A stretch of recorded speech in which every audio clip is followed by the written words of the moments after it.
Dr Benziane Ali, néphrologue, professeur en médecine, chef de service du service de néphrologie de Bab El Oued.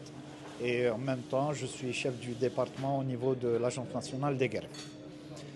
En fait, aujourd'hui, on a organisé des journées et le thème que j'ai choisi de présider, c'est la transplantation d'organes à venir au CHU Bab El Oued. Moi, je m'occupe beaucoup plus de la transplantation rénale. Comme vous le savez, pour un insuffisant rénal, c'est le meilleur traitement qui puisse lui être proposé.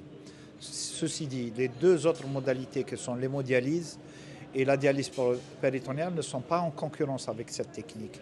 C'est des techniques qui sont complémentaires.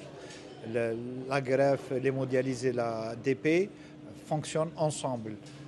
Il est préférable généralement, si on ne fait pas de greffe préventive, de préparer le patient à la greffe. Ça veut dire le faire passer soit par la dialyse péritonéale, soit par l'hémodialyse pour qu'il soit apte à recevoir un rein, soit d'un donneur vivant, soit d'un donneur cadavérique. En Algérie, comme vous le savez, on ne fait que le donneur cadavérique. L'Agence nationale des greffes a un de ses rôles, c'est de promouvoir le don, qu'il soit du donneur ou du cadavre.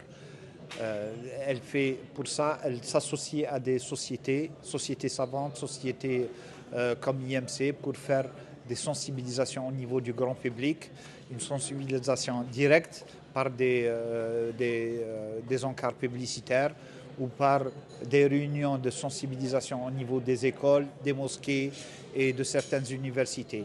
Et IMC est un partenaire actif pour l'ANG dans ce domaine.